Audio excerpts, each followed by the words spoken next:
कार्यक्रम के पुण्यार्जक हैं श्री कंवरलाल जी महावीर प्रसाद जी, पाटनी, मदनगंज, किशनगढ़, राजस्थान। गुरुवर विद्यासागर महाराज की, तीर्थ चक्रवर्ती निर्यापक श्रवण मुनिभंगो श्री सुधा सागर जी महाराज की, चतुर्विधि संघ की। महिलाओं को सामने से दो।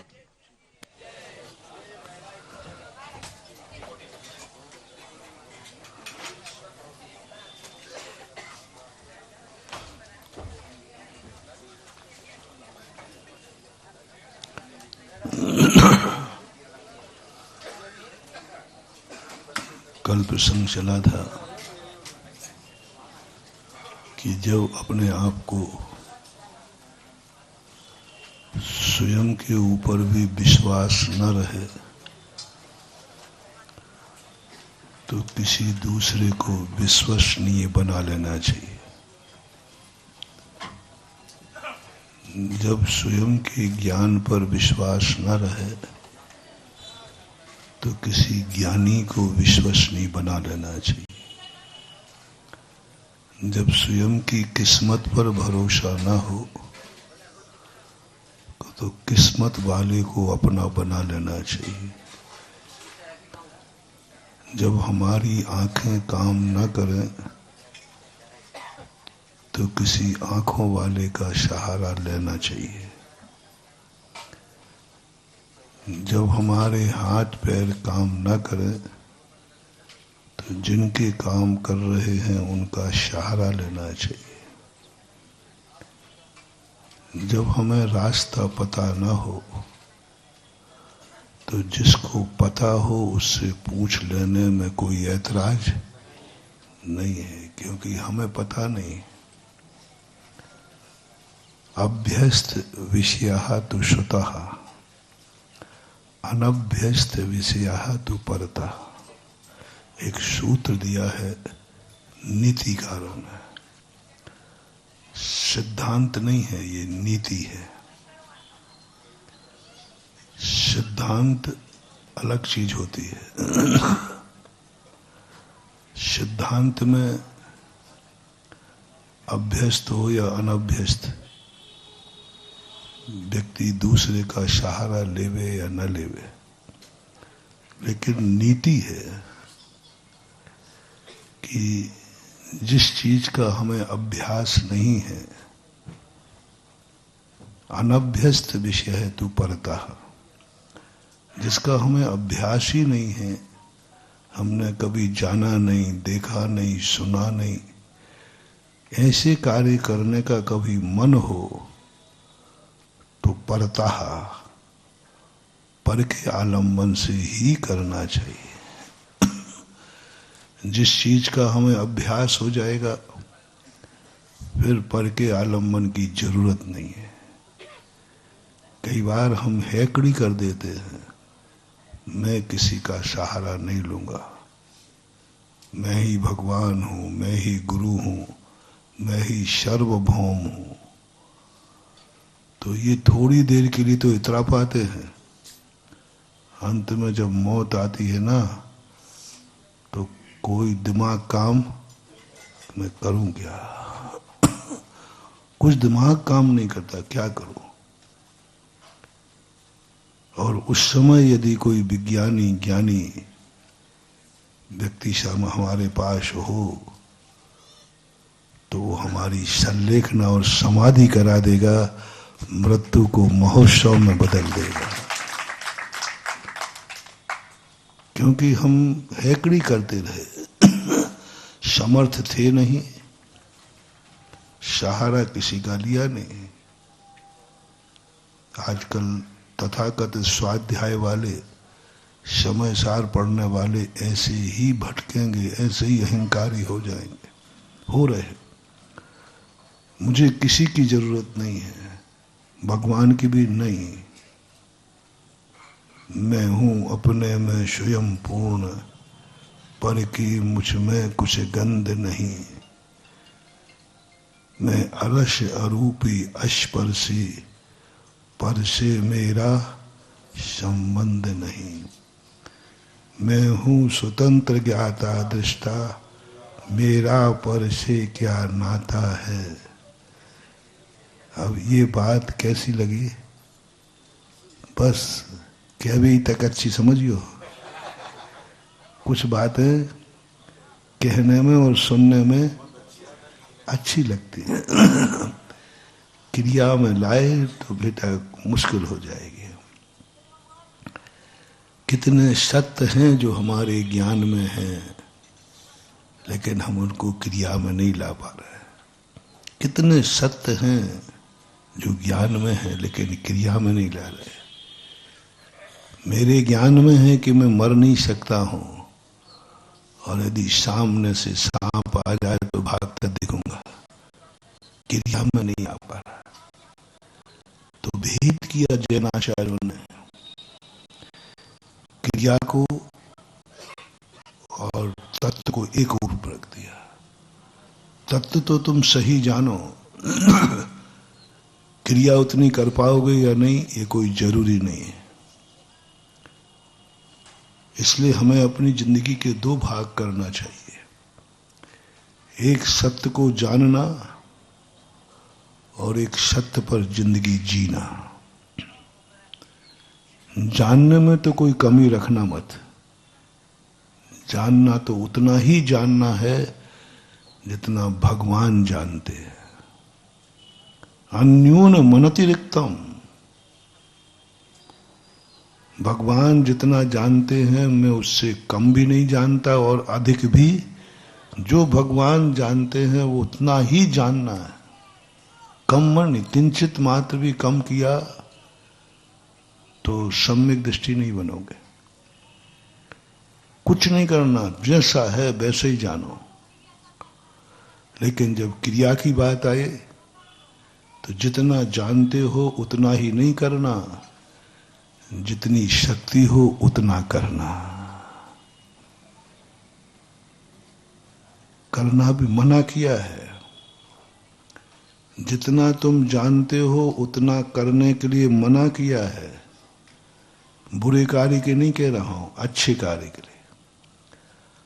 अच्छा कार्य तुम जानते हो, ये कार्य अच्छा करना बहुत अच्छा है, तो भी जिनवाणी मना करती है तुम मत करना। बुरे कार्य के लिए नहीं, वो तो हम मना करेंगे तो भी तुम करोगे। जैसे कल कहा था ना, मैं कहूं गुस्सा मत करना तो तुम तो करोगे। संसार के कार्य तो तुम करते हो। यदि वहां भी ये लग जाए कि जितना मैं संसार को जानता हूं लेकिन मैं करूंगा नहीं, करूंगा नहीं। पाप करना जानता है और पाप नहीं करे, क्रोध करना जानता है क्रोध नहीं करे, सब कुछ जानता है, करने में समर्थ है, करने में समर्थ है, कर सकता है, कोई बाधा नहीं है। फिर भी यदि वो कहता है मैं नहीं करूंगा, इसी का नाम है भेद विज्ञान, साधना, तपस्या। जो कर नहीं सकता उसे नहीं करना, ये धर्म नहीं है। कर सकते हो फिर त्यागो, कर सकते हो फिर छोड़ो। कर सकते हो तुम, किसी को मार सकते हो, लेकिन मैं नहीं मारूंगा। तुम किसी के प्राण ले सकते हो, लेकिन बस ये है, क्षमा शोभती उस भुजंग को जिसके पास गरल हो, उसको क्या जो दंतहीन विष रहित विनीत सरल हो। उस भुजंग के लिए जो जहर से भरा हुआ है, उस पर किसी का पैर पड़ जाए और वो कहे कि जाओ मैं नहीं काटता हूं। अब सपेरे का सांप कहता है जाओ मैं तुम्हें नहीं काटता हूं, तो भैया तू तो काट ले, क्योंकि जहर ही नहीं। अनादिकाल से आत्मा उन्हीं कार्यों को, पापों को नहीं कर रही है जो नहीं कर पा रही है। और फिर कहती है कि देखो मैं इतने पाप नहीं करता हूं। करते नहीं हो कि कर नहीं पा रहे? कोई कहता है देखो महाराज मैं कभी झूठ तो कभी बोलता ही नहीं, ये तो आपको भी मालूम है। मैंने कहा भैया मुझे तो मालूम नहीं है। तुम झूठ नहीं बोलते हो पक्का है, लेकिन झूठ बोलने का नियम कब लिया है कि मैं नियम झूठ नहीं बोलूंगा? तुमसे अभी मैं कहूं तुम सब चोर हो, महाराज जी देखो थोड़ा मर्यादित बोलो। आप बताओ महाराज हमारे कहाँ चोरी की है, वो नाम बताओ मैंने। आपके कमरे में चोरी की है?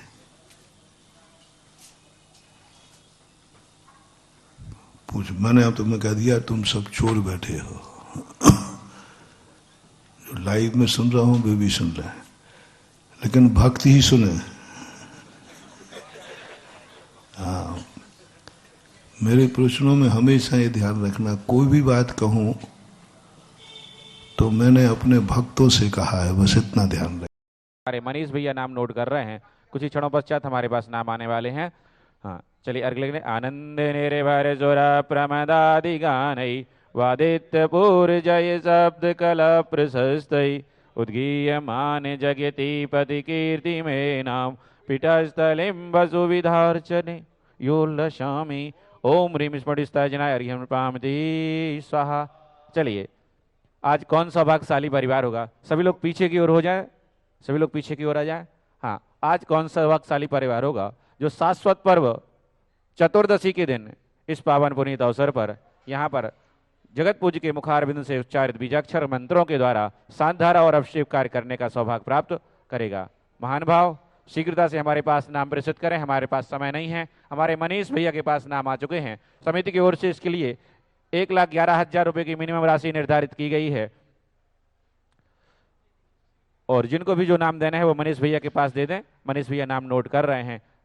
हाँ, तो पहला नाम हमारे पास आया है जो कि हमारे जिन्होंने कल उदासीन आश्रम का जो शादी का आश्रम चल रहा है उनमें परम संरक्षक स्थायी सदस्य बनने का की घोषणा जिन्होंने की थी 11 कलश राशि के माध्यम से, वह श्रीमान दिनेश जी गंगवाल परिवार पूरा का पूरा। बाकी नाम मेरे पास आ जाएंगे तो अभी मैं बता दूंगा।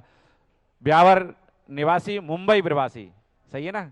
हाँ, ऐसे पूरे परिवार ने आज प्रथम श्रावक श्रेष्ठी बन करके सांधारा इत्यादि करने का सौभाग्य प्राप्त किया है। हम उनके परिवार के, उनके दान के पुण्य की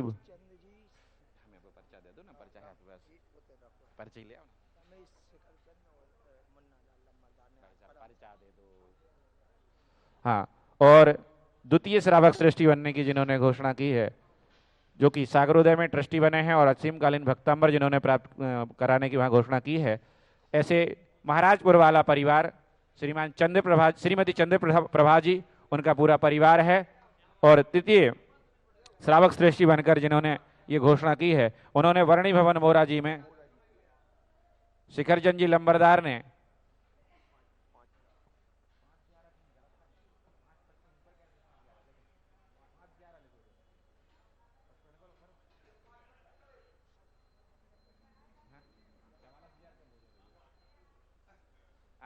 हमारे जो यहाँ की कार्यकर्ता हैं, हमारे रमेश गंगवाल जी को मुकुट बांधे, दोनों आए हैं। दो सदस्य ना किए के 3-4 हैं। एक हमारे महाराजपुर वाले परिवार में से बांध लें। महाराजपुर वाला परिवार कौन सा है? एक आप बांध लीजिए। और एक हमारे जो लंबरदार परिवार है, हाँ शिखरचंद जी अभी नाम पूरे हमारे पास स्थायी रूप से आ रहे हैं, हाँ वो बांधेंगे। हाँ जी, हाँ हमारे पास नाम आ गया है। इन्होंने परम संरक्षक मोरा जी के बनने की घोषणा की है। श्रीमान शिखरचंद जी वीरपुर लंबरदार वीरपुरा वाले सागर, आप यहाँ के पूर्व मंत्री भी रहे हैं। इनके हम दान की पुण्य की भूरी भूरी अनुमोदना करते हैं। श्रीमान रमेश चंद जी, शिखरचंद जी, मुन्नालाल जी, कुलदीप जी, राजा, बसंती, रेखा, समस्त लंबरदार परिवार, इन्होंने आज तृतीय साध निर्धारण करने का सौभाग्य प्राप्त किया है। और भी जो भी शानदार अभिषेक इत्यादि कार्य करना चाहते हैं वह भी अपना यहाँ पर नाम दे सकते हैं। भैया मनीष भैया, और दूसरे कागज में नाम नोट कर लो, वो वाला कागज हमें दे दो। यहाँ पे मनीष भैया से नाम लेके आना पूरे। भैया भैया भैया मनीष भैया से नाम लेके आओ। हाँ चलिए। कर्म प्रबंध कर्म प्रबंध निगड़ैरभिनिताप्तम परमादि देवम तमसी कलम से गणो। पीछे से यहाँ जो लेट आ रहे हैं वो पीछे से। यामी महाभिषेकम ओम ह्रीं श्रीं क्लीं ऐं अरं भं मं हम सं तं पं वं वं वं मं हम हम सं सं तं तं पं पं झं झं छ्वीं छ्वीं छ्वीं छ्वीं द्रां दां दीं दीं द्रावय द्रावय। नमोरते भगवते श्रीमते पवित्र जलेने जिन्वम सिंचयामीति स्वाहा। जो भी महानुभाव लेट आ रहे हैं कृपया आगे की ओर ना आए, पीछे ही वहां पर एक थाली रखी हो वहीं सब कुछ चढ़ाना है आपको। चलिए। तीर्थोत्तम भवई नीरे क्षीरवारी ध्रुव गई स्नास्यामी सुजन्माप्तान जिनान सर्वासिद्धिदान ओम ह्रीं श्री विश्वादि वीरांतान जले निस्नाप्यामीति स्वाहा। ओम ह्रीं श्री विश्वादि वीरांतान जले निस्नाप्यामी। ये जो माताएं बहनें इधर खड़ी हैं तो किनारे से हो जाएं क्योंकि 16 में सभी लोग आ रहे हैं। और जो ऊपर अभिषेक करके आ गए हैं प्रदीप भैया इत्यादि कोई भी यहाँ ना आए, यहाँ भीड़ बिल्कुल ना करें। हाँ वहां अभिषेक आपका हो चुका है, कृपया नीचे आप स्थान ग्रहण करें। जो भी ऊपर आप अभिषेक करके आ गए हैं, जो भी ऊपर अभिषेक करके आ चुके हैं वो यहाँ पर ना आए, भीड़ ना बढ़ाएं, सभी से अनुरोध है। हाँ श्री जी का अभिषेक करें हम निक शुद्ध जल द्वारा धुल जा। श्री जी अनंत गुण वाले हैं, ये परम शुद्ध तन वाले हैं, इनके चरणों में बंधन कर सतबारा हम शुरू करें जलधारा। श्री जी का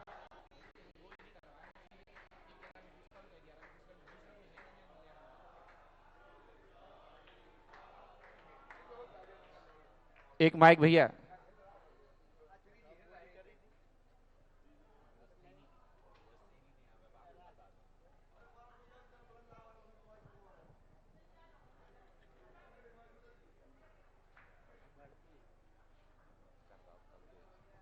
श्री जी अनंत गुण वाले हैं, वह परम शुद्ध तन वाले हैं, इनके चरणों में बंधन कर सतबारा हम शुरू करें जलधारा। श्री जी का अभिषेक के करें हमने के शुद्ध जल द्वारा धुल जाए पाप हम। श्री जी पर जल जो ढारत है वह गंधोदक सुख कारक है। मैना सुंदरी ने बंदोदक के द्वारा किया क्षण में कोड़। हमारे मोबाइल वाले लिख देंगे नहीं, इलेक्ट्रॉनिक माइक जो रहेगा एक नाम जो स्वतंत्र कुमार जी नाश्ता हमने के शुद्ध जल द्वारा धुल जाए पाप हमार। गंगा की धारा पर्वत से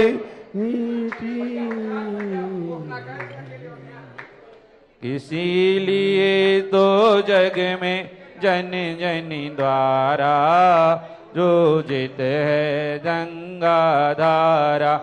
भैया ये भैया कुर्सी वाले कुर्सी हटाओ, बिल्कुल कुर्सी नहीं, कुर्सी बिल्कुल नहीं। महाराज जी भी बिल्कुल कुर्सी हटाइए, आपको कुर्सी वाले पीछे जाइए।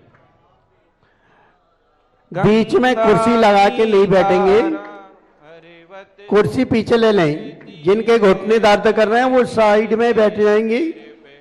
इसीलिए तो जग में जनी जनी द्वारा पूजित है गंगा धारा।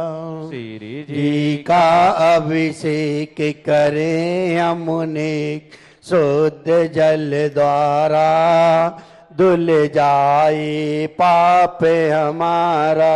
सूर्य गणधर जिन्हें न छू पाए हम आज ने छू पाते।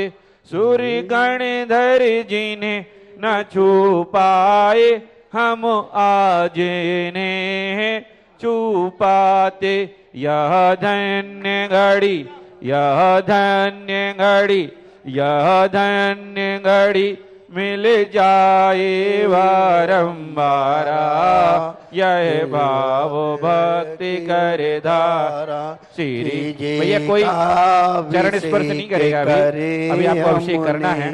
शुद्ध जल द्वारा धुल जाए पाप हमारा। बोलिए बोलो परम पूज्य निर्यापक श्रमण मुनि पुंगव श्री सुदास सागर जी महाराज की। हमारे शानधारा करता परिवार तीनों आ जाए, बाकी सभी लोग पीछे से अलग नीचे हो जाएं। बिल्कुल सभी लोग नीचे हो जाएं, तीनों शानधारा करता परिवार आ जाएं। बाबूजी आप भी नीचे हो जाइए, जो भी हैं सभी लोग नीचे हो जाएं। भैया आप भी नीचे हो जाइए, ओनली शानधारा करता परिवार ऊपर रहेगा। बिल्कुल नीचे हो जाइए सभी लोग, आप यहीं खड़े रहो व्यवस्था में, बाकी आप नीचे होइए। चलिए हमारे जो तीनों शानधारा करता परिवार हैं शीघ्रता से कलश लें। मम मम हम हम शम शम तम तम पम पम झम झम झम झिम छिम छिम द्राम द्राम द्रीम द्रीम द्रावय द्रावय नमो रते भगवते श्रीमते। ओम ह्रीम क्रोम अभिषेक कारकस्य पापम खंडय खंडय जय जय दह दह पच पच पाचय पाचय। ओम नमो हम झम झीम छीम हम सम झम बम ह्रायाशा छाम छीम छूम छेम छीम छौम छम छा छवीम राम ह्रीम ह्रूम ह्रैम ह्रैम ह्रौम ह्रम ह्रा द्राम द्रीम द्रावय द्रावय नमो रते भगवते श्रीमते ठाठा। षष्ठी श्री श्रीरस्तु वृद्धिरस्तु तुष्टिरस्तु पुष्टिरस्तु शांतिरस्तु कांतिरस्तु कल्याणमस्तु स्वाहा। एवं अस्माकं कार्यसिद्ध्यर्थं सर्वविघ्ननिवारणार्थं श्रीमद्भगवत अर्ह सर्वज्ञ परमेष्टि परम पवित्राय नमो नमः। श्री शांति भट्टारक पाद पद्म प्रसाद सद्धर्म श्री बलायु आरोग्य ऐश्वर्याभिवृद्धिरस्तु सद्धर्म प्रसिद्धंतु नः। ओम विश्वादया श्री वर्धमान पर्यंता चतुर्विंशति अर्हंतो भगवंता सर्वज्ञा परम मंगल नाम ध्येया यहाँ मुत्सा सिद्धिं तन्वन्तु सद्धर्म कार्येषु यहाँ मुत्सा सिद्धिं प्रयच्छन्तु न।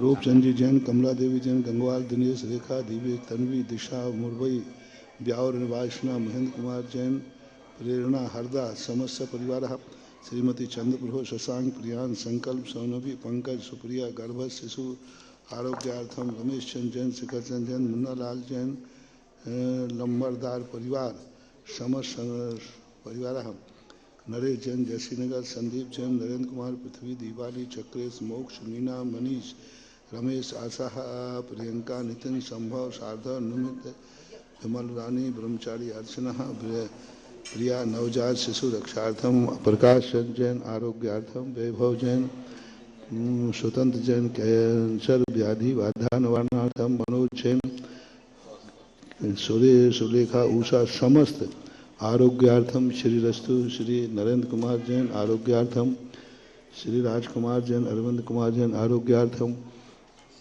ओम नमो हृदय भगवते श्रीमती पार्षी थंकराय श्रीमद रत्नत्र रूपाय दिव्य तेजो मूर्ति प्रभा मंडल मंडताय द्वादश गुण सहिताय अनंत चतुष्टय सहिताय समो क्षण केवल ज्ञान लक्ष्मी शोभताय अष्टादश दोष रहताय सच्चत्वार श्री गुण संयुक्ताय परमेष्टि परम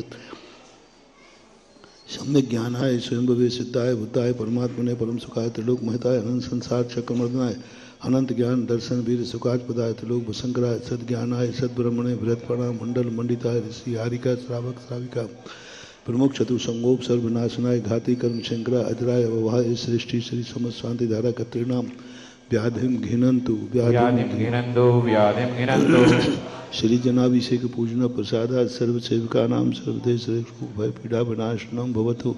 पूर्वान से पूर्वांगी जैन आरोग्यार्थम, नरेश जैन आरोग्यार्थम, बलिकामम छिंद छिंद भिंद भिंद अग्निवायु भयम सर्व शत्रु विघ्नम सर्वोपसर्गम सर्व विघ्नम सर्वराज्य भयम सर्व चौर दुष्ट भयम सर्व शिख संघादि भयम सर्वग्रह भयम सर्वदोषम व्याधि डाम्रम च सर्व परमंत्रम सर्वात्मघातम परघातम च सर्व शूलरोगम कुक्षुरोगम उक्षुरोगम सर्वरोगम ज्वररोगम च सर्व नर्माणम सर्व गजास्कुमैसाज मारम सर्वशधान वृक्षता गुण पत्र पुष्पल मारम सर्वराष्ट्र मारम सर्व कुरुल बेताल साग्नि डाग्नि भयानी शर्वेदनीयम शर्वमोहिनीयम शर्वापस्मारम अशुभ कर्म जन दुखानी दुष्ट जन कृतान मंत्र तंत्र दुष्टि मुष्टि छल शुद्ध दोषान सर्वदुष्ट देव दानावीर नरनाहर संयोगिनी कर दोषान सर्वाष्ट कुली नाग जन भयानी सर्वस्तावर जंगम वृश्चिक सर्पादि कर दोषान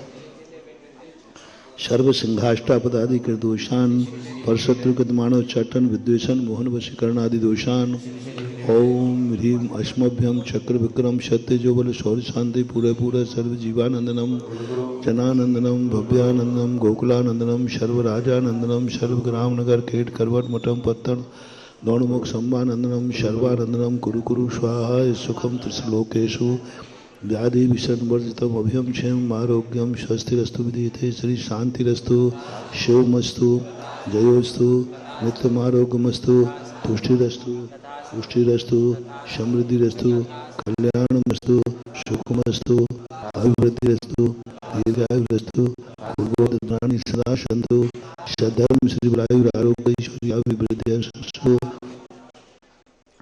कथांसी जन जन्मदुष्य रूपाली जन गर्भस्य सुरक्षार्थम ओम ह्रीं श्रीं क्लीं ऐं परमस्या उषा अनाहत विद्यायै नमोरिहंताणं भ्रवं शांतिं कुरु कुरु ओम ह्रीं श्रीं क्लीं ऐं परमस्या उषा अनाहत विद्यायै नमोरिहंताणं भ्रवं शांतिं कुरु कुरु आयुर्वल्ली विलासम सकल सुखफल द्रागत्वा धीरम वीरम शरीरम निरुपमोपनयत्वा तनोत्तुच कीर्तिम सिद्धिम वृद्धिम समृद्धिम प्रथिति तरुण ईश्वर दुच्चय प्रतापम कांतिम शांतिम समाधिम वितरत जगता शंभुजिका नाम प्रतिपालिका नाम यतीन्द्रेशामन्नितपोधनानां देशस्य राष्ट्रस्य पुरस्य राज्ञः करोतु शान्तिं भगवज्जिनेन्द्र करोतु शांतिं भगवज्जिनेन्द्र करोतु शांतिं भगवज्जिनेन्द्र। चलिए सभी लोग छत्र लेंगे। ओम ह्रीं अष्टप्रातिहार मध्य छत्र ते स्थापयामि। चवर लेंगे। ओम ह्रीं श्री अष्टप्रातिहार मध्य चवर स्थापयामि। अर्घ लेंगे। ओम ह्रीं शांति रविशिकांति विश्वादिव्रांतेभ्यो नरपत प्राप्ति अर्घ्यं पामते स्वाहा। पुष्प लेंगे। नित्याशीर्वाद परिपुष्पांजलिं क्षिपामः। चलिए हमारे जो शांतिहारा करता परिवार है श्रीमान गंगवाल जी, श्रीमान महाराजपुर वाला परिवार और लंबरदार परिवार, उनके अलावा कोई नहीं जाएगा।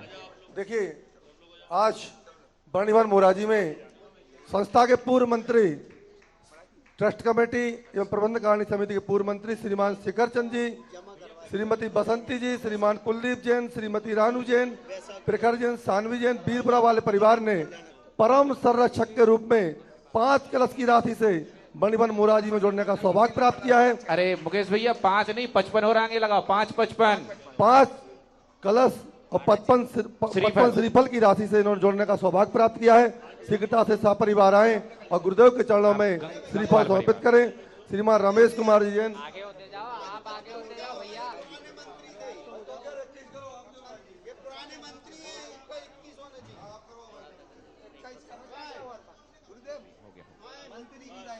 शिखर चंद जी, हाँ भैया उधर से ही निकलो सभी लोग। ये पुराने मंत्री हैं भैया, गुरुवर। चलिए हो गया। अरे अरे ये गुरुवर से गंधोदक प्राप्त कर रहे हैं पुराने मंत्री पारस भैया। भाई महाराज जी बुला रहे हैं आपको। पारस भैया महाराज जी बुला रहे हैं। पारस भैया जी महाराज बुला रहे हैं आपको। हाँ ये पुराने मंत्री हैं, परम संरक्षक 555 में बन रहे हैं। बढ़ाना चाहिए। महाराज जी कह रहे हैं कितने? बीरपुरा परिवार के सभी लोग श्रीफल समर्पित करने के लिए आ जाए। श्रीमती बसंती जी, श्रीमती रेखा जी, रमेश भैया। चलिए देखिए गुरुदेव का आशीर्वाद जिस पर बरसता है तो उसके भाव अपने आप ही बन जाते हैं। और श्रीमान शिखर चंद जी जैन बीरपुरा वालों ने 11 कलश की राशि से शिरोमणि संरक्षक सदस्य बनने का सौभाग्य प्राप्त किया है। सभी लोग जोरदार ताली बजाकर इनके पुण्य की बहुत बहुत अनुमोदना करें। अब मैं समस्त दिगंबर जैन समाज सागर की ओर से परम पूज्य जगत पूज्य सुधा सागर जी महामुनिराज के श्री चरणों में त्रैबार नमोस्तु निवेदित करते हुए निवेदन करते हैं। यह गुरुदेव आप अपनी मंगलमय वाणी से हम सभी को, महिलाओं को इधर करो।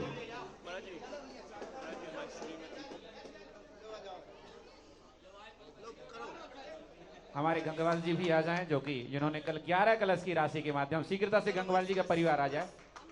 ब्यावर निवासी मुंबई प्रवासी गंगवाल जी का परिवार शीघ्रता से आ जाए। निस्सू भैया गंगवाल जी को आ जाने दो, आप निकलिए थोड़ा सा। हमारे गंगवाल जी का परिवार भी आ जाए, शीघ्रता से आ जाए।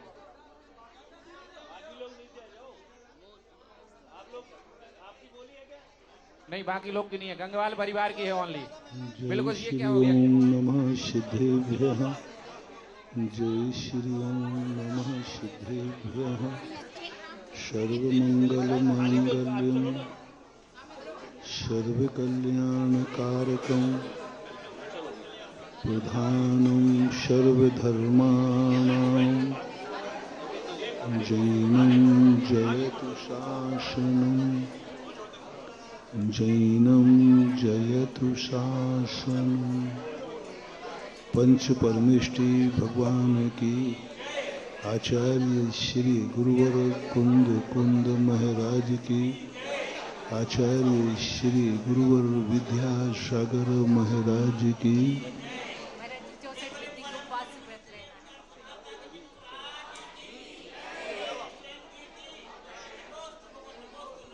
बोले तीर्थ चक्रवर्ती निर्यापक श्रवण मृदंग श्री सुधास सागर जी महाराज की। नमोस्तु भगवान, नमोस्तु भगवान, नमोस्तु भगवान।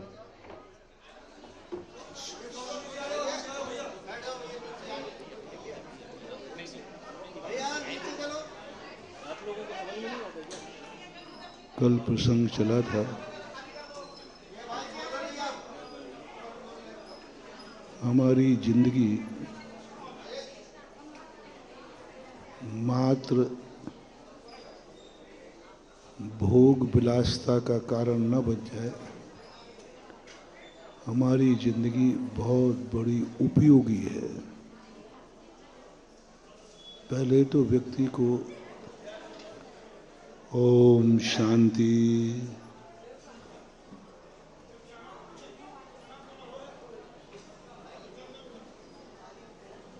सबसे पहले व्यक्ति को अपना स्वयं का मूल्यांकन करना चाहिए। मैं कितना मूल्यवान हूँ। एक नीति है, जो व्यक्ति दुनिया की नजरों में गिर जाए उसको उठाया जा सकता है, लेकिन जो व्यक्ति स्वयं की नजरों में गिर जाए वो कभी उठ नहीं सकता। बहुत बड़ी नीति है। स्वयं की नजरों से कभी नहीं गिरना। ऐसा कोई कार्य मत करना जिससे तुम खुद अपनी नजरों से गिर जाओ। तुम खुद किसी से आंख मिलाने लायक न रहो। तुम खुद किसी सड़क पर चलने लायक न रहो। तुम किसी के साथ बैठने लायक न रहो। तुम्हें खुद गिलानी भाव आ जाए, मैं मंदिर में जाने लायक नहीं हूं, मैं पूजा करने लायक नहीं हूं, मैं अभिषेक करने लायक नहीं हूं, मैं समाज में मुंह दिखाने लायक नहीं हूं, मैं माँ बाप को मुंह नहीं दिखा सकता, मैं अब इस दुनिया में जीने लायक नहीं हूं। ऐसा परिणाम जिस कार्य को करने के बाद आवे, सबसे पहले अपनी जिंदगी को ऐसा कार्य करने से बचाना। सोच लेना, तुम अपनी जिंदगी में जो करने जा रहे हो, क्या इस करने के बाद तुम किसी के साथ आंख मिला सकोगे? क्या सड़क पर आंख उठा के चल सकोगे? क्या घर में भी इज्जत के साथ जी सकोगे? मत करो मोक्ष से मोह, मत करो धर्म से मोह, लेकिन कम से कम स्वयं की जिंदगी से तो मोह करो। ऐसा तुमने क्या कर डाला कि तुम किसी के सामने, अपनों के सामने भी तुम बैठ नहीं सकते? किस मुंह से बैठोगे? किस मुंह से बैठोगे? आप कहीं के लायक रहे ही नहीं। सबसे बड़ी जिंदगी का मूल्यांकन समझो, जब ही तुम कुछ कर पाओगे जब तुम खुद समझो तुम्हारी जिंदगी तुम्हारी दृष्टि में कितनी मूल्यवान है। तुम कितने रुपया के हो बताओ? तुम अपन ने दुनिया का तो बहुत मूल्य कर लिया ना, सोने का कर ले, चांदी का कर ले, ये चश्मा का भी मूल्य कर लोगे। कोई तुम्हें ठगेगा यार बहुत ज्यादा महंगा है, क्योंकि आपको मालूम है कि बाजार में कितने का एक नारियल तुम्हें 100 रुपए का देवे तो क्या कहोगे तुम? अरे भाई बहुत है, इतना बुद्धू मत समझो, मुझे भी मालूम है 20 रुपया मिल जाता है। संसार की हर वस्तु का मूल्य तुम्हें मालूम है। तुम्हें मकान खरीदना है, तुम्हें प्लाट का मूल्य मालूम है कि यहाँ कितने रुपया स्क्वायर फीट। तुम्हें एक पानी की बोतल का मूल्य मालूम है कि बाजार में कितने की मिलती है। कोई तुम्हें ठग नहीं सकता नहीं। और आजकल तो सब पूरा का पूरा सब नेट पे है, हर चीज का रेट है, और बल्कि उसमें लिखा भी रहता है। सरकार ने निश्चित कर दिया कि आप दुकान पर रेट लिस्ट टांगोगे, ऐसा कुछ नियम सुना था मैंने कि आप रेट लिस्ट टांगोगे और जो कंपनियां हैं वो हर प्रोजेक्ट पे मूल्य पे अपना मूल्य लिखेंगे कि यह वस्तु इतने। इस सब में तो अपन बहुत माहिर हैं। सरकार कानून लगा रही है, कानून बना रही है। अब सरकार ने जितने कानून बनाए हैं वो सब तुम्हें मालूम है, रट लिए हैं। अब तुम्हारी धर्म की सरकार कानून बना रही है। अब मैं एक कानून बना रहा हूं, तुम सब लोग अपना अपना मूल्य बताओ, तुम कितने रुपया के हो।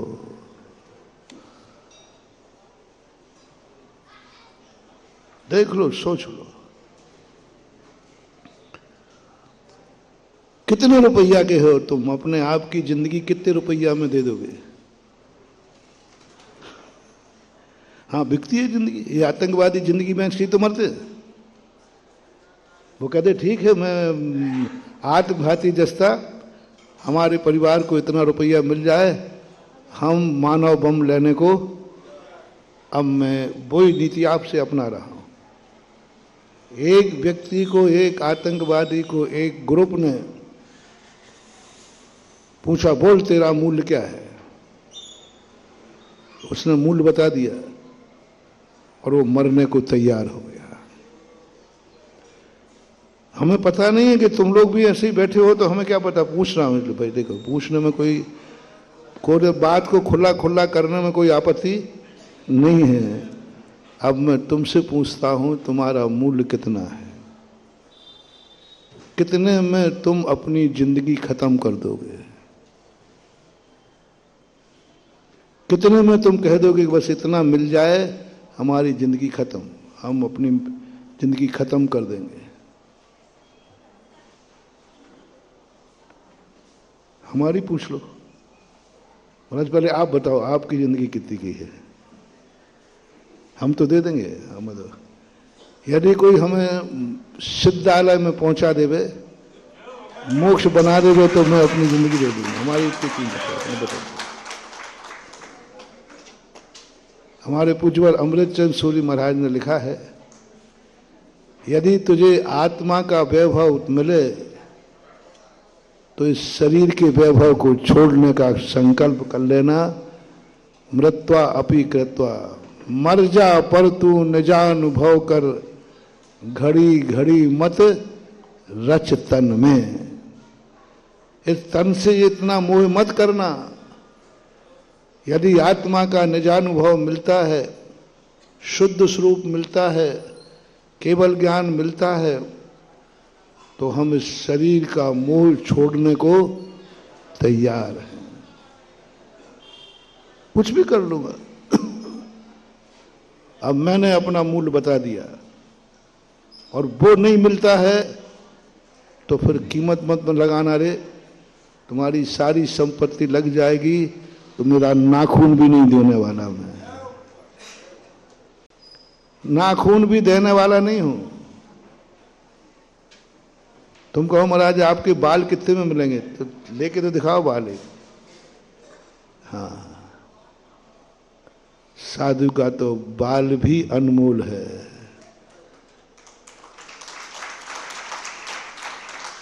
अरे ये बाल इतने अनमोल हैं कि साक्षात सौधर्म लाकर इन बालों को झेलता है जब तीर्थंकर केस लॉन्च करते हैं। हर चीज अनमोल है, मात्र एक। अब आपको अपनी कीमत बताना है कितनी है।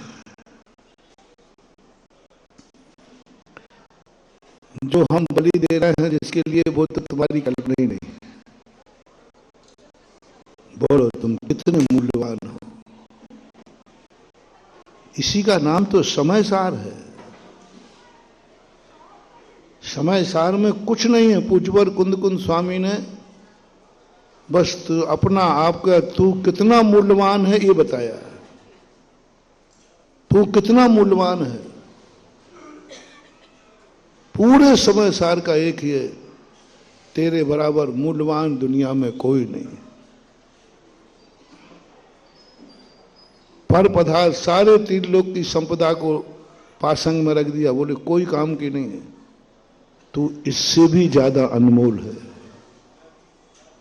सिद्धांत ग्रंथों में आया कि पूछे पांचों द्रव्यों की, आकाश द्रव्य अनंत अनंत रूप है, उसकी भी सारी शक्ति,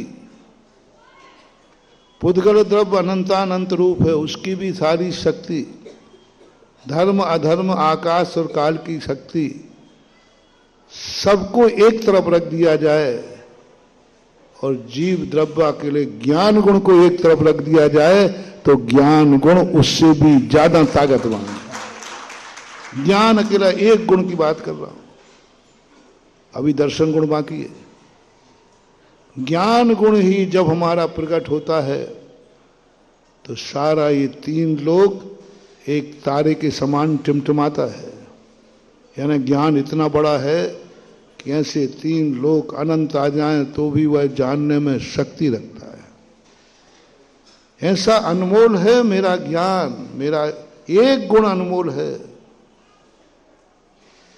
एक गुण मात्र यदि हमारा का कोई मूल्य करना चाहे तो तीन लोक की सारी द्रव्य, सारी वस्तुएं उसकी बराबरी नहीं कर पाएंगी। ये मूल्य बताया पूज्यवर कुंद कुंद स्वामी ने कि तू ज्ञान ही ज्ञाता है, ज्ञायक स्वरूपी है तू, यह जड़ तू चेतन है, तेरा कोई मूल्य ही नहीं हो सकता। निर्मूल नहीं है, अनमोल है। निर्मूल में और अनमोल में कितना अंतर है? तुम्हें अपनी जिंदगी कैसी लगती है? निर्मूल लगती है।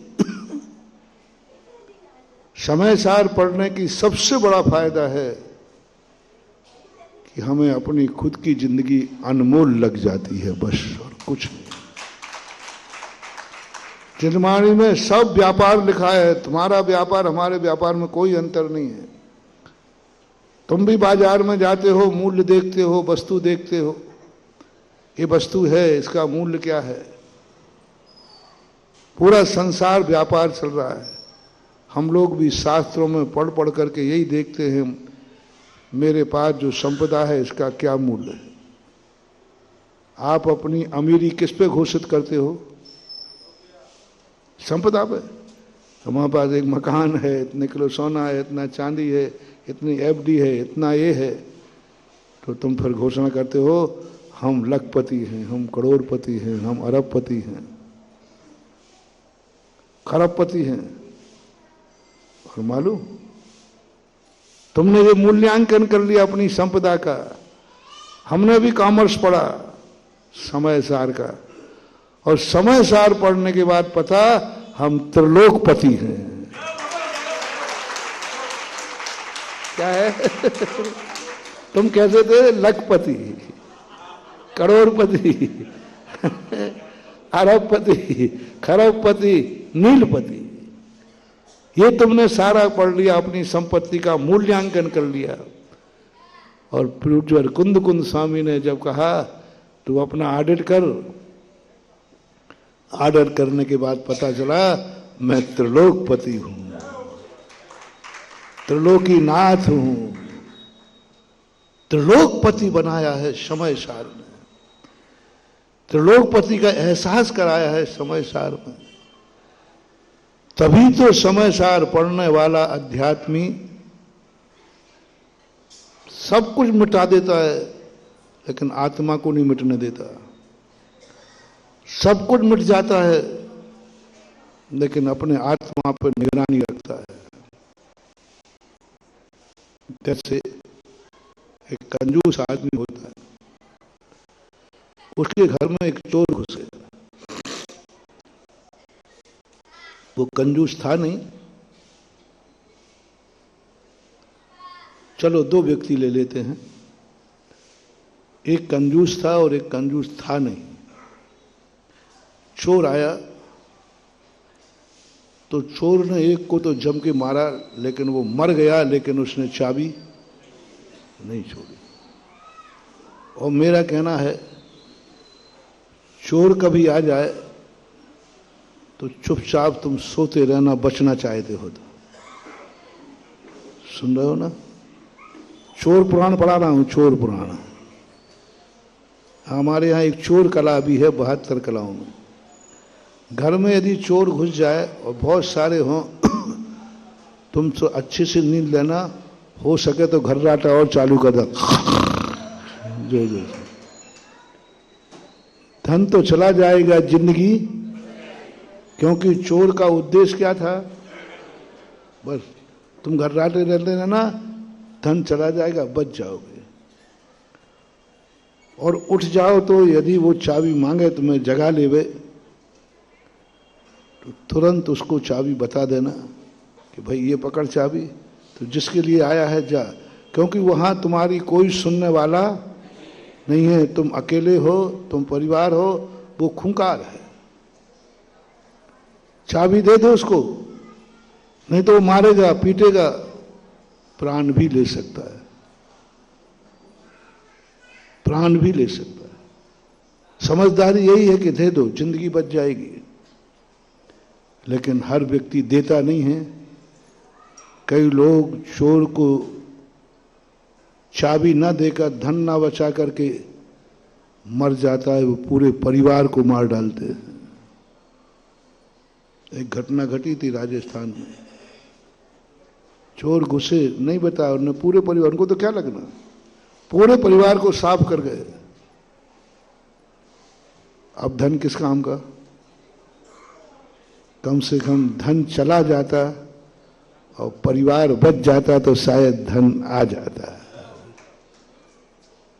जिंदगी बचाओ, धन की क्या कीमत है? तो उसको मार पीट करके उसने सब नहीं बताया। दूसरा समझदार था, उसने भी वही किया। चोर आए तो चोर को कह दिया कि साहब तुम चोर हो? बोले हाँ। ये चाबी पकड़ो। उसमें से एक चाबी निकाल ली। बोले साहब ये सारी चाबी लो, ये तिजोरी में माल रखा है, ले जाओ। चोर कहता है लगता है सागर का बनिया है,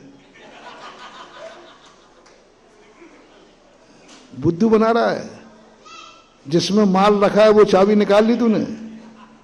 जिसमें माल रखा है लोग तो यही समझेंगे भाई वो चाबी इसने निकाला कि इसमें।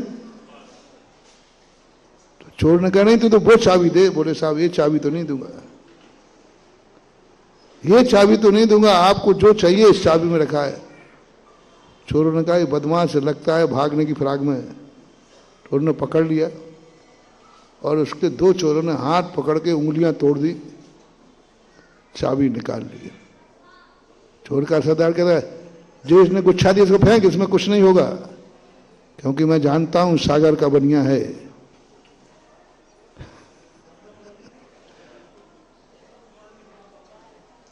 उसमें कुछ नहीं होगा। जिसमें माल रखा था नहीं खोली, लेकिन जिसको उसने बांधा था उसको खोला। पहली बात तो किसी अच्छी तिजोरी में वो चाबी लगी ही नहीं, और लगी तो एक कोने में एक संदूक पड़ा था टूटा सा। तो उसने सोचा लगता है ये बहुत होशियार आदमी है, अपना माल इस टूटी फूटी संदूकिया में रखा जिससे कोई इसकी दृष्टि नहीं। तो उसको खोला तो उसमें एक फटी धोती थी, एक फटा कुर्ता था, एक लोटा था एल्युमिनियम का। पूरा झराया, उसमें कुछ निकला ही नहीं। चोर कहते हैं ये क्या मामला है, और फिर वो चाबी लगाई तो उसमें माल रखा था। अब चोरों का दिमाग खराब हुआ कि मामला क्या है। सेठ जी, इस चाबी के लिए तुमने इतनी मार खाई, इस चाबी के लिए तुमने उंगलियां तोड़वा दी, और जिस चाबियों में माल रखा था उसके लिए आपने यूं दे दी। बोले भैया ये आपको समझ में नहीं आएगी, आपको समझ में नहीं आएगी।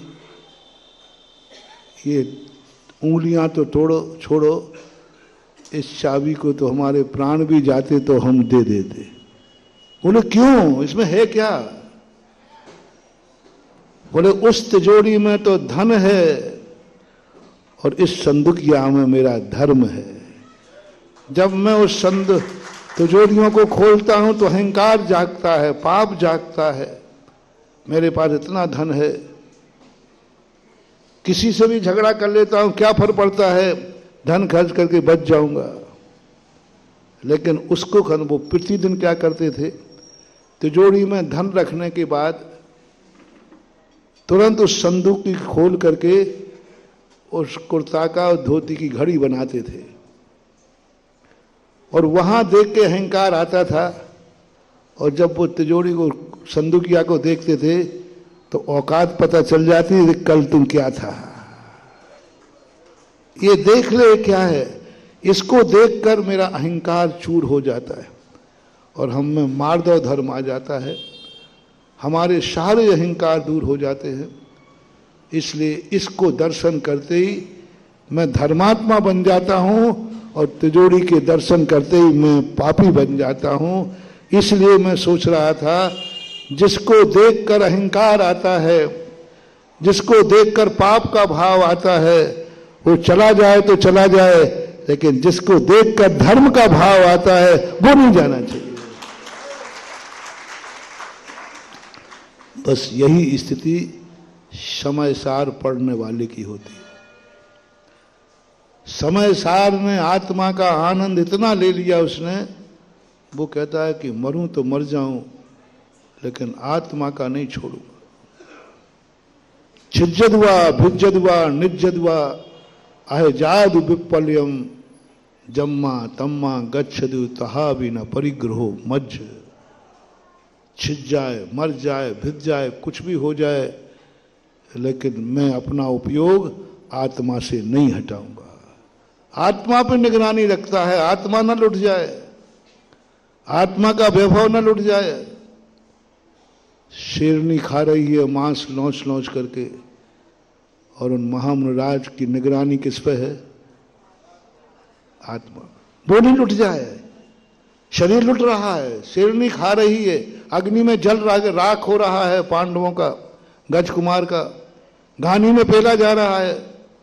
बस निगरानी ये की है, आत्मा न लुट जाए, आत्मा का स्वरूप न लुट जाए, हम आत्मा से बेखबर न हो जाएं। मुझे आत्मा की खबर बनी रहे कि वो अभी हमारे पास है।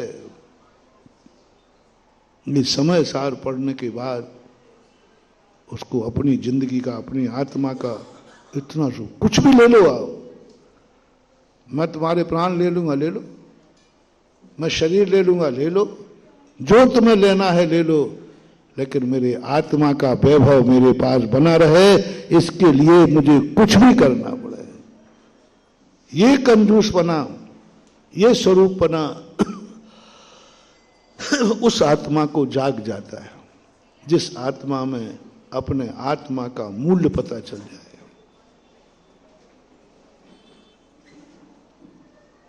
इसलिए मैंने कहा समय सार ने कहा ये सब लखपति, अरबपति, करोड़पति हैं और मैं आप खरीदो बेटा, खरा लगाओ, मूल्य लगाओ त्रिलोकपति का लगाओ। और ये जो समय सार में कहा है ये अपने अनुभव में आ जाए। मैं त्रिलोकपति हूं, मैं त्रिलोकपति हूं, मैं चैतन्य स्वरूपी भगवान बना दिया अमृतचंद सूरी महाराज ने गृहस्थ को। मैं कोई छोटा मोटा आदमी नहीं हूं, मैं चैतन्य स्वरूपी भगवान आत्मा हूं। कहां लगता है ये तीन लोक? ये तीन लोक तो मेरे ज्ञान में टिमटिमाता है चुगनू के समान। जैसे तुम कहते ना, है चुपचाप रह तू मेरे सामने, थोड़ा तुम्हारी बातें सीख लेता हूं। अरे तू मेरे सामने क्या लगता है? मेरे सामने तेरी संपत्ति तो नाखून का मैल भी नहीं है। तू मेरी बराबरी करेगा? अब मैं कह रहा हूं सारे तीन लोक से, हे तीन लोक, तू मेरे चैतन्य भगवान स्वरूप के सामने कहां लगता है? तू तो मेरे नाखून का मैल भी नहीं है। ये तीन लोक संपदा मैल भी नहीं है। चक्रवर्ती की संपदा, इंद्र सरी के भोग, काक बीट सम गिनत हैं, सम्यक दृष्टि लो। कौन सा बीट? गजब। मैंने इस पे सोचा, चक्रवर्ती की संपदा, इंद्र सरी के भोग, सम्यक दृष्टि, कौन सा बीट? मल तो बहुत सारे होते। अरे गोबर कह देते? नहीं, गोबर काम का है। अरे भाई मनुष्य का मल कह देते? नहीं, वो भी किसी के शुकर वगैरह काम तो नहीं लेते। अरे चमगादड़ का कह देते? नहीं, चमगादड़ का बीट भी काम का है। सारे दुनिया के बीट मल हैं, उन मलों में भी कोई ना कोई गुण है, और निर्मूल है तो मात्र कौवे का बीट बेकार है। जिस पत्ते पे गिर जाए ना, अब देखना, जिस पत्ते पे कौवा और गिद्ध बैठने लग जाएं, समझ लेना वो पेड़ उजड़ जाएगा।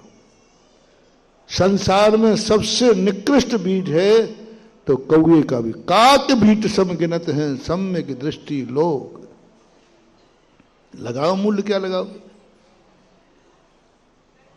कुंद स्वामी ने बता दिया कि तेरा मूल्य कितना है, और इस मूल्य के लिए तू जहां चाहे बेचता फिर रहा है, थोड़े में बेच देता है।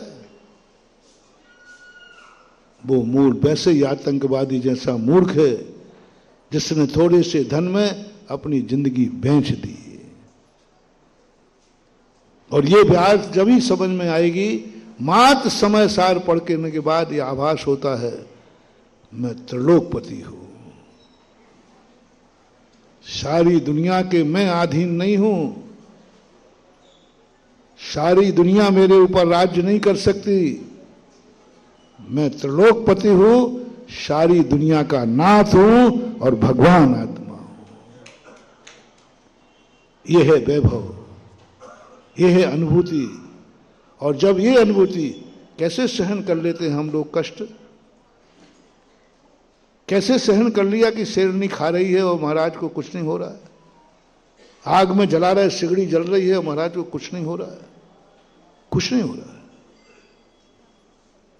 कैसे ये कष्टों को सहन कर लेते, कैसे उखाड़ देते हैं केसलॉन्च, कैसे रह जाते हैं गर्मी के दिनों में एक टाइम भोजन पानी में, किस हिम्मत के बल पर अंतराय कर देते हैं। कुछ नहीं महानुभाव, एक ही मात्र हिम्मत है, मैं अनमोल हूं, मैं 2 रोटियों में अपनी आत्मा नहीं बेचूंगा, इन 2 रोटियों के खातिर मैं अपनी आत्मा नहीं बेचूंगा। क्योंकि यदि मैंने, और आगम का मूल, अभी तो आत्मा का कह रहा हूं, मैं अपने आत्मा से दृष्टि नहीं हटाऊंगा, मैं अपने आत्मा को नहीं छोड़ूंगा। मर जाएगा, बोले मर जाऊंगा, मृत्वापि कृत्वा। अब ये तो आत्मा का वैभव हुआ, इसलिए कुछ भी होता रहा, कुछ भी होता रहता है, लेकिन ज्ञानी अपनी आत्मा की निगरानी नहीं छोड़ता, वो अपने आत्मा में उपयोग को स्थिर कर देता है। आत्मा में उपयोग को स्थिर कर दिया तो मैं जो करना है करो, मैं अपनी आत्मा से निगरानी नहीं हटाऊंगा। और फिर अब इसको जिसने जहां तक भेजा है, ये तो अपनी बात हुई, अब ये बताओ तुम्हारी कीमत कितनी है, कितने में दे दोगे?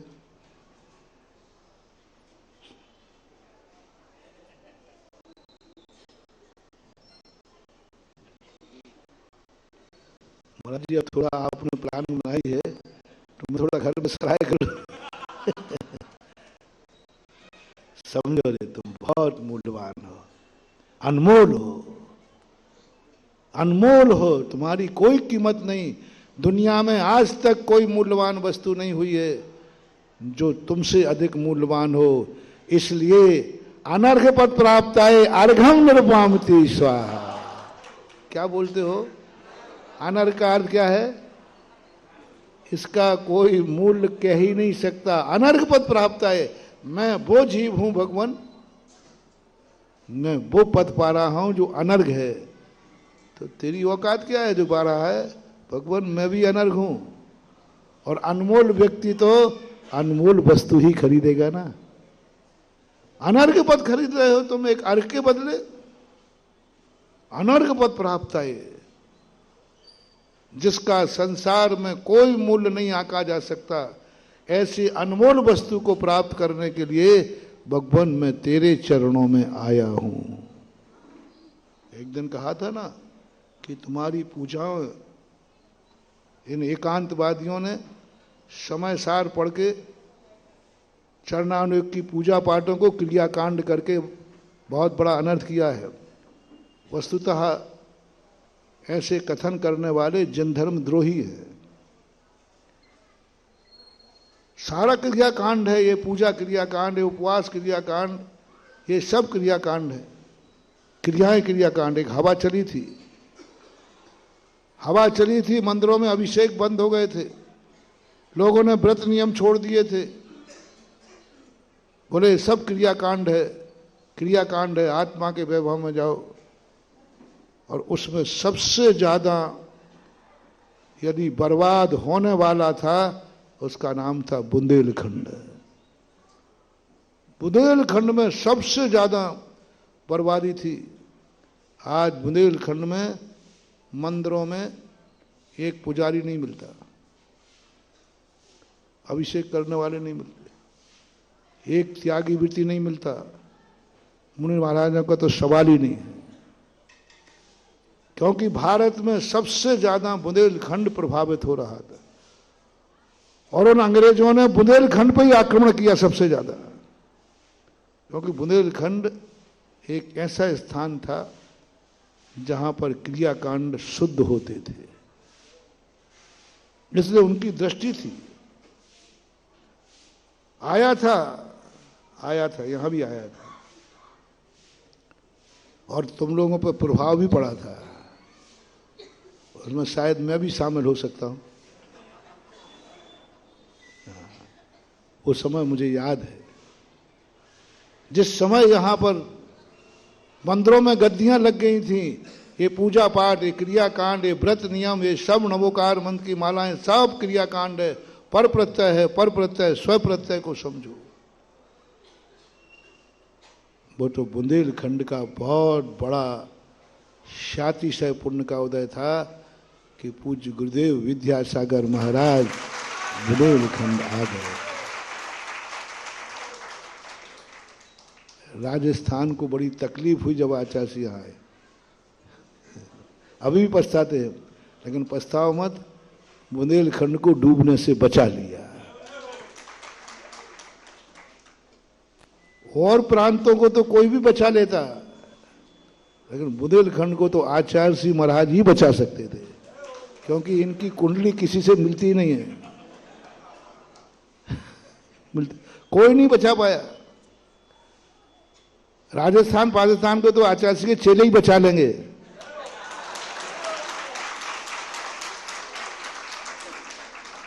लेकिन बुंदेलखंड को तो आचार्य श्री के बिना बचा ही नहीं पाएंगे, क्योंकि चेला जब बनेगा जब बाप हो। पर बच गए महानुभाव, बच गए। कहाँ उन मूर्खों को पता चलता है क्रियाकांड। मैंने एक दिन पूरा कहा था, तुम्हारी जो पूजन है शुद्ध समय सार है, बल्कि समय सार पढ़ना थ्योरी है और पूजा करना प्रैक्टिकल है। कहाँ क्रियाकांड दिख रहा है, कहने में आ रहा है। मैंने एक दिन कहा था, कहने में आ रहा है कि मैं चावल बीन रही हूं, सत्य ये है कि वो कंकड़ बीन रही है। लेकिन कहते क्या है, कहने में आ रहा है कि मैं भगवान के दर्शन कर रहा हूं, सत्य ये है कि वो अपने आत्मा का दर्शन कर रहे हैं। ये पूजाएं हैं, ये आर्ष परंपरा वह दर्पण है, आर्ष परंपरा वह दर्पण है जिसमें तुम्हारे चेहरे के दाग दिखते हैं। जिनको अपने दाग बुरे लगते हैं वे दर्पण से दूर हट जाएं। जिसको अपने चेहरे के दाग देखना बुरा लगता है वे दर्पण की तरफ से दूर हट जाएं, दर्पण न देखें, क्योंकि दर्पण तो तुम्हारे चेहरे के दाग दिखाएगा। दर्पण तो चेहरे के दाग दिखाएगा। और हमारी ये सारी क्रियाएं, साधु वही है। साधु दुनिया के सामने आया है, दर्पण बन के आएगा। और जब जब दर्पण तुम्हारे सामने आएगा, तुम्हारे चेहरे के दाग तो दिखेंगे। या तो चेहरा धो के आ जाओ, या तो चेहरा, लेकिन धोगे कब? बोलो बोलो, धोगे कब? जब दाग दिखेगा। और दाग कब दिखेगा? जब दर्पण के पास जाओगे। तुम्हें तो चेहरे के दाग देखना पसंद ही नहीं है। तो ये आईना लेकर आया हूं जो तुम्हारे सागर के दाग दिखाएगा। जिनको दाग दिखाना नहीं पसंद है वो हट जाए, दर्पण से हट। वे हट गए। जो भगवान के सामने खड़े होकर के उनकी चेहरे के दाग दिख रहे थे, चेहरे की कालिमा दिख रही थी, अपने पाप दिख रहे थे। उन्होंने कहा ये मंदिर तो खतरनाक है। उन्होंने अपने भक्तों को स्वयं भगवान के सामने से हट गए। उन्हें पूजा पाठ क्रियाकांड दिखने लगी। मुनियों के पास से हट गए, क्योंकि मुनि के पास जाते ही तुम्हें अपने पाप नजर आने लग जाते हैं, तुम्हें अपने दाग नजर आने लग जाते हैं। ऊंट जब पहाड़ के नीचे जाता है तो उसका अहंकार चूर हो जाता है। अब क्या करें? ऊंट से कहो पहाड़ के नीचे चलो तो कहता नहीं, वहां नहीं जाऊंगा, मैं छोटा हो जाऊंगा। पहाड़ के पास ऊंट जाएगा तो क्या हो जाएगा? छोटा हो जाएगा। इसलिए ये जितने एकांतवादी हैं, ये मुनि रूपी पहाड़ के पास जाएंगे तो छोटे हो जाएंगे। इसलिए ऊंट ने कहा पहाड़ के पास जाना बंद करो, क्योंकि छोटे हो जाएंगे। मुनि के सामने श्रावक बैठेगा और दोनों आत्मा की चर्चा करेंगे तो कहेंगे अरे आत्मा की चर्चा करना तो ये है। हम कहेंगे कि शरीर और आत्मा अलग अलग है, भेद विज्ञान है, तो सब कहेंगे भैया ये भेद विज्ञान तो यहाँ महाराज के पास दिख रहा है। तो इन पंडितों की क्या हो जाएगी? पंडित नाम ने लेकर ऊंट कहो, ऊंट ऊंट ऊंट ऊंट। ये ऊंट महाराज के पास क्यों नहीं आते हैं? ये ऊंट महाराज को क्यों नहीं मानते हैं? ऊंट पहाड़ के नीचे क्यों नहीं जाता है? ऊंट आप नेचर है, ऊंट कभी पहाड़ों पे नहीं चढ़ता, पहाड़ों के पास जाएगा नहीं वो, क्योंकि पहाड़ के पास जाते ही कद छोटा हो जाएगा, होगा नहीं।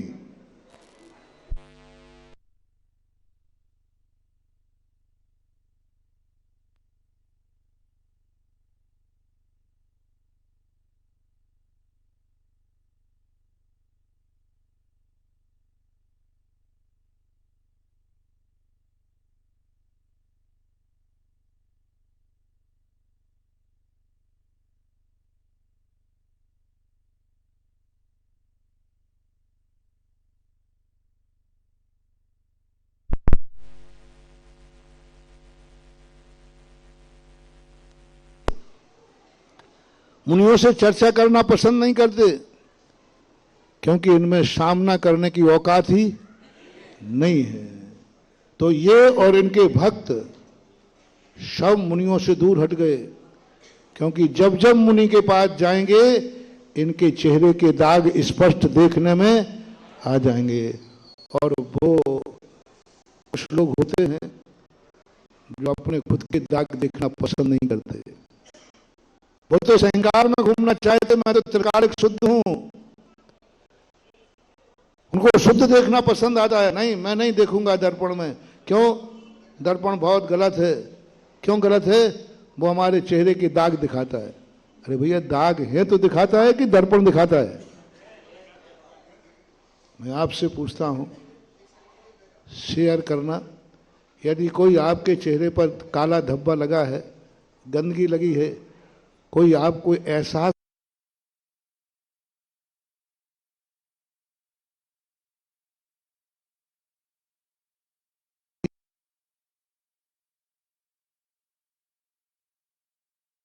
उड़ाते, लेकिन ऐसे मूर्ख भी हैं, दुनिया हंसी उड़ाए तो उड़ाए, तुमने मेरा दाग क्यों बताया? अज्ञानी और ज्ञानी में यही अंतर है। तुम लोग अपने आप को देख लेना, ज्ञानी हो या अज्ञानी। जब कोई तुम्हारे दोष निकाले तो तुम्हें ऐसा लगे कि मेरे अवभाग्य हैं, कम से कम इसने मेरी बुराई, और तुम्हें लगे तुमने मेरा दोष क्यों निकाला, समझ लेना तुम्हारा संसार अभी बहुत भटकना है। क्यों निकाला? तुम्हारा दोष निकालने वाला तुम्हारे लिए बुरा लग गया, यही तुम्हारे विनाश का कारण है। और ज्ञानी कहता है कि नहीं, मैं तो गुरुओं के पास जाऊंगा। क्यों? क्यों जा रहे हो? बोले, गुरुओं के पास जाने से हमारे चेहरे के दाग मुझे दिख जाते हैं, मुझे औकात पता चल जाती है कि वस्तु स्वरूप क्या है और मैं क्या हूं। साधु की चर्या देख करके चक्रवर्ती के मन में भी भाव आ जाता है, मैं कहाँ अटक रहा हूं। देखो स्वरूप, ये भी इंसान है, हम भी इंसान हैं, ये भी जी रहे हैं, हम भी जी रहे हैं, ये भी नीचे देख के चल रहे हैं, हम भी नीचे देख के चल रहे हैं, लेकिन दोनों में अंतर कितना है। तुम कांटा देख के चल रहे हो और महाराज जीव देख के चल रहे हैं, कोई जीव ना कुछ। नीचे दोनों देख रहे हैं, एक देख रहा है कांटा न लग जाए मेरे पैर में, और एक देख रहा है मेरे पैर से कोई जीव न कुचल जाए। देख, दोनों की दृष्टि है। कल कहा था ना, एक आंखों का उपभोग कर रहा है और एक आंखों का उपयोग कर रहा है। उपयोग कर रहा है, कोई जीव ना कुचल जाए, ये उपयोग कर लिया। और मेरे पैर में कांटा न लग जाए, जीव मरे तो मर जाए, वो उपभोग कर रहा है। ऐसे ज्ञानी व्यक्ति कहता है, नहीं, मैं क्यों जा रहा हूं। मैंने कहा था ना एक बार कि रामचंद्र ने गुरु बनाने लगे तो लोगों ने कहा कि आपको गुरु की क्या जरूरत है, आप तो भगवान हैं, आप तो जगत अवतारी हैं, आपसे बड़ा ज्ञानी कौन है, आपको गुरु की जरूरत क्या है। क्या वास थे मर्यादा पुरुषोत्तम क्या बोलते हैं, मेरे पास ज्ञान की कमी है, ज्ञान पाने के लिए मैं गुरु नहीं बना रहा हूं, ज्ञान पाने के लिए मैं गुरु नहीं बना रहा हूं, मैं शक्तिहीन हूं, इसलिए गुरु की शक्ति मेरे जीवन में काम आ जाए, इसलिए मैं गुरु नहीं बना रहा हूं। मेरा पुण्य कभी काम न आ पाए तो गुरु का पुण्य काम आ जाए, इसलिए मैं गुरु नहीं बना रहा हूं। बताओ, सारा संसार गुरु बनाने के तीन ही कारण है। मैं अज्ञानी हूं, गुरु से ज्ञान मिल जाएगा, बोलो है ना। महाराज जी, जब कोई काम नहीं आता है, बाबा जी बोलो बोलो, मालूम तो सब है ही, और मुझे मालूम कुछ नहीं, तुम ही सुनाते हो तो मैं कर लेता हूँ यार। जब कोई काम नहीं आता तो बाबा काम ऐसा आप लोग कहते हो हैं? मेरे दुख के दिनों में वो बड़े काम आते हैं, ऐसा कहते हो आप लोग। मैं ऐतराज नहीं कर रहा हूं, मैं तो औकात बता रहा हूं, तुम्हारी औकात है। इसके लिए आप गुरु बना लेते हो। कभी मैं समर्थ नहीं हूं तो गुरु का पुण्य आ जाए। इन 3 चीजों के लिए तुमने गुरु बनाया है तो समझ लेना तुम में और दुर्योधन में कोई अंतर नहीं है। दुर्योधन ने भी इसलिए गुरु बनाया था कि मेरी शक्ति काम नहीं आएगी तो गुरु को युद्ध में उतारूंगा। सारे बड़े लोगों को किसने पक्ष में ले लिया था? दुर्योधन ने। सारे ताश्री, द्रोणाचार्य, कृपाचार्य, कर्ण, सब महारथी उसके पास थे। तो लोग सोचते थे दुर्योधन बड़ा पितृपूजक है, बड़ों के प्रति समर्पित है। जब दुर्योधन की नीति पता चली तो दुर्योधन की नीति क्या थी कि मैं तो जीत नहीं पाऊंगा, जहां मैं नहीं लड़ पाऊंगा वहां ताश्री निपटेंगे। जहां मेरी शक्ति काम नहीं आएगी गुरु महाराज काम आएंगे। और दुर्योधन ने अपने स्वार्थ के लिए सारे बड़ों को लाइन पे लगा दिया। अपनी जिंदगी के दुखों को दूर करने के लिए सबको आहूत कर दिया। अपनी जिंदगी के लिए, अपने स्वार्थ के लिए, अपनी राजगद्दी के लिए 5 गांव मांगे थे। देखना अहंकार, देखना इतने बड़े हस्तिनापुर के राज्य में यदि 5 गांव दे देता क्या बिगड़ता था? अरे लास्ट के दे देता कहीं कोने में। 5 गांव मांगे थे, कुछ नहीं मांगा था। और धर्मराज ने एक ही बात कही थी, मुझे 5 गांव भी नहीं चाहिए, बस मुझे तो पितृ संपत्ति में से कुछ मिल जाए जिससे मैं, क्योंकि हर व्यक्ति को चाहता है दूध तो मैं कमा लूंगा लेकिन दूध जमाने के लिए पूर्वजों का दही मिल जाए इतना सा। ज्ञानी पूर्वजों की संपदा नहीं चाहता लेकिन अंश चाहता है, अंश चाहता है। मुझे कुछ मिल जाए इस राज्य, क्योंकि मेरे पिता भी हस्तिनापुर के राजा थे। लेकिन हिटलर शाही लोग होते हैं, वो कहते 5 गांव सुई की नोक के बराबर भी नहीं मिलेगा। यही थे ना दुर्योधन का सब। 5 गांव तो छोड़ो, सुई की नोक के, क्योंकि मेरे पक्ष में ताश्री हैं, मेरे पास द्रोणाचार्य हैं, गुरु हैं, मेरे पास कर्ण जैसा योद्धा है। क्या कर लोगे तुम? क्या कर लोगे तुम? और मेरा बाप राजगद्दी पे बैठा है, क्या कर लोगे तुम? यही अहंकार था दुर्योधन को। राजा कौन है? मेरे पिताश्री। और उत्तराधिकारी, युवराज कौन है? उत्तराधिकारी मैं। ताश्री किसके पक्ष में है? द्रोणाचार्य। क्या कर लेंगे ये? बस एक अहंकार था उसको, कौन क्या कर लेगा। और बात सही थी, कोई कुछ नहीं कर पाता। लेकिन क्या स्थिति बनी, एक एक को लाइन में लगा दिया। और 5 गांव तो छोड़ो, पूरा हस्तिनापुर चला गया। होते हैं कुछ हिटलर लोग अपने अहंकार में, कौन क्या कर लेगा, मेरे पास हुकूमत है, ज्यादा मत इतराना रे। जब तुम्हें पता चल जाए कि इस संपत्ति पर सामने वाले का भी अधिकार है तो तुम कितने भी शक्तिशाली हो, बंटवारा किए बिना मत रहना, नहीं तो सब कुछ चला जाएगा। तुम्हें मालूम है कि यह संपत्ति पर अधिकार मेरा ही नहीं है, इस पर बराबर अधिकार सामने वाले का भी है। और है तो फिर तुम कितने भी ताकतवान क्यों ना हो, कभी भी मत सोचना कि मैं सुई की नोक के बराबर भी नहीं दूंगा। कितनी बड़े गुंडे हो, कितनी बड़ी शक्तियां तुम्हारे पास हो, भगवान भी तुम्हारे पक्ष में हो, गुरु भी तुम्हारे पक्ष में हो, तो भी मैं बहुत करुणा दया करके कह रहा हूं, उसका बंटवारा कर देना। या तो ऐसा माहौल बनाओ, या तो ऐसा माहौल बनाओ संयुक्त फैमिली में रहो, बंटवारा करनी नहीं, सब तुम्हारा है, सब हमारा है, मिल बैठ के खाओ।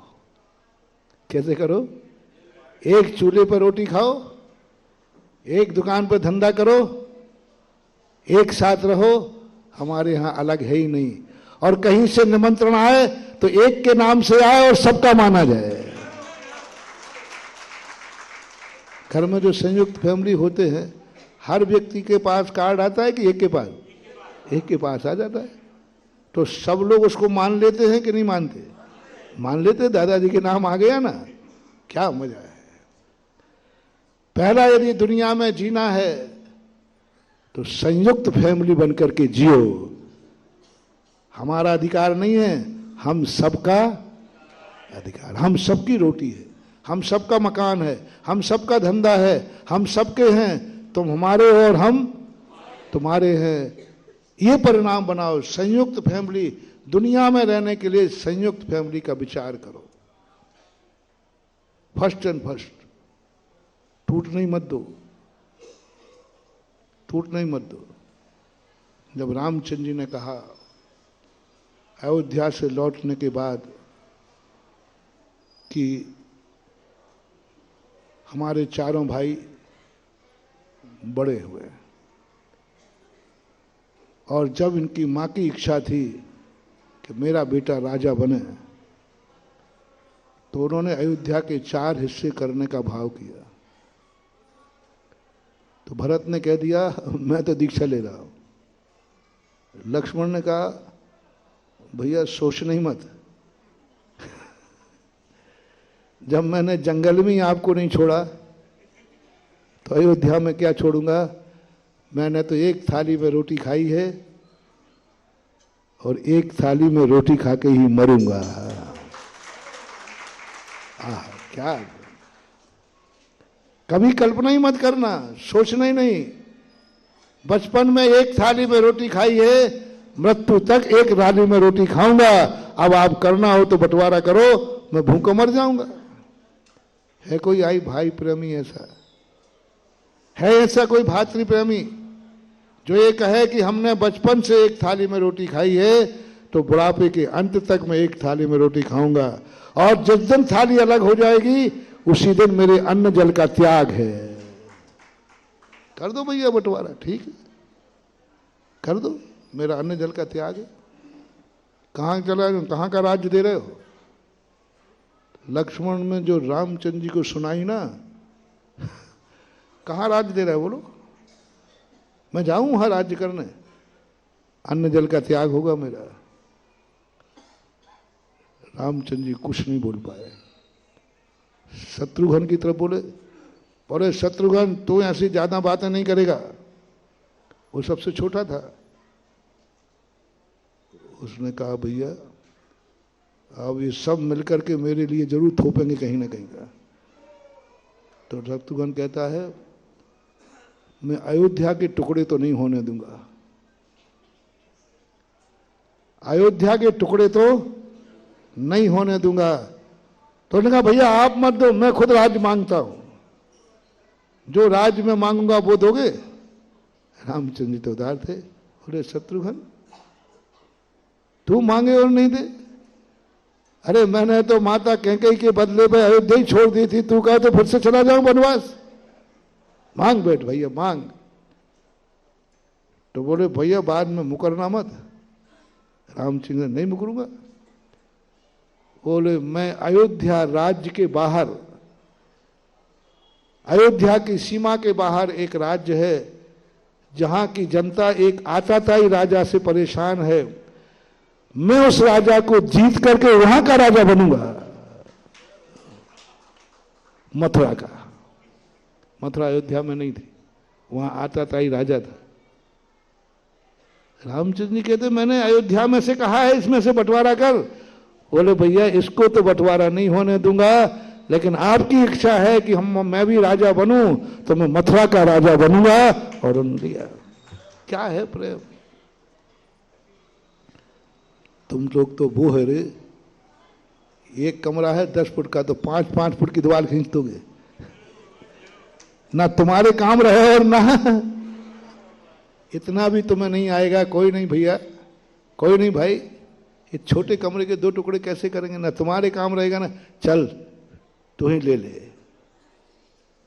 दोनों के ना काम की अपेक्षा कम से कम एक के काम आ जाए। दीवार होने पर तो दोनों का काम नहीं आएगा। है आज ऐसी उदारता देखने में आती है क्या? भाव क्या कहेगा, तुम जैसे तैसे समझौता करोगे भी।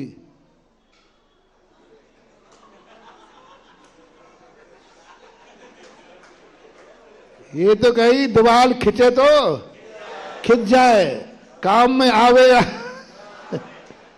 क्या कसायपना। कहाँ है खून, कहाँ है माँ का दूध, कहाँ है वो भाईचारा, कहाँ है वो भाईचारा। ऐसी स्थिति बन जाती है कि सब तहस नहस हो जाता है, सब कुछ मिट जाता है। लेकिन वो देखो जो ने कहा नहीं, फिर भी मैं कह रहा हूं सबसे बढ़िया है संयुक्त फैमिली। संपत्ति को बंटने ही मत दो, भगवान को बंटने ही मत दो, गुरु को बंटने ही मत दो, शास्त्र को बंटने ही मत दो, समाज को बंटने ही मत दो, भारत को बंटने ही मत दो, मुल्क को बंटने ही मत दो। सब वसुदेव कुटुंबकम, बंटने ही मत दो। कौन हिंदुस्तान कौन पाकिस्तान, वसुदेव कुटुंबकम। जो जो पृथ्वी पे रहता है वो सब मेरा कुटुंबी, हम सब अखंड हैं। महासत्ता जैन आचार्यों ने कहा क्यों बांट रहे हो?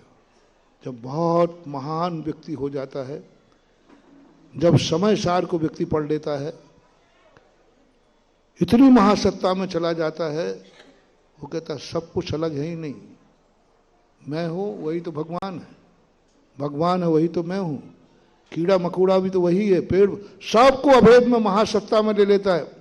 कोई अलग नहीं, सब मैं ही तो हूं और सब मेरे हैं और मैं सबका हूं। पूरे 3 लोक में जड़ चेतन पदार्थों को एक में कर लेता है महासत्ता में।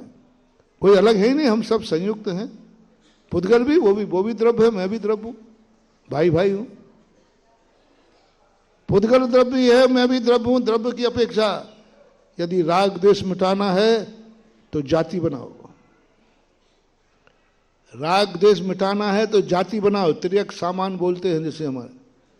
कौन सी चीज है जो दोनों में मिलती है? भाईचारा। एक चीज छोड़ो, 2 व्यक्ति बैठे हो, अब उसको अपना बनाना है तो ऐसी कोई चीज देखो उसमें जो तुम्हारे में हो और उसके पास भी हो, सजाती बना। अब पुद्गल से कैसे बनाऊं मैं अपनी संधि? पुद्गल को अपना कैसे बनाऊं? पुद्गल का कैसे बनूं? कौन सी चीज है जो दोनों में बराबर है? वो भी द्रव्य है, मैं भी, दोनों एक जाति के हो गए ना। अब पुद्गल से भी द्वेष खत्म। वो भी अस्तिमान है, मैं भी अस्तिमान है। वो भी सदा से है, मैं भी सदा से हूं, क्योंकि द्रव्य ये भी कहीं सदा अनादिकाल से, मैं भी अनादिकाल से हूं। तो फिर मैं इसकी उपेक्षा क्यों करूं? ये भी उतना ही अधिकार इसका है, उतना ही अधिकार मेरा है। आपको पुद्गल के प्रति राग द्वेष खत्म हो जाएगा, महासत्ता में चला गया। अब और चीजों में आ जाओ, तुम जीव में आओ, दोनों में एक सी क्या है? ये भी जीव है और मैं भी, तो कुटुंब एक ही तो हुआ। अब मनुष्य में आ जाओ, ये भी मनुष्य और मैं भी। अब जाति में आ जाओ, ये भी जैन है, मैं भी जैन। बल्दियत बनाओ, इसका भी भगवान वही है, मेरा भगवान भी वही है, बस हम सब एक हैं। इस कार्यक्रम के पुण्यार्जक थे श्री कंवरलाल जी महावीर प्रसाद जी, पाटनी, मदनगंज, किशनगढ़, राजस्थान।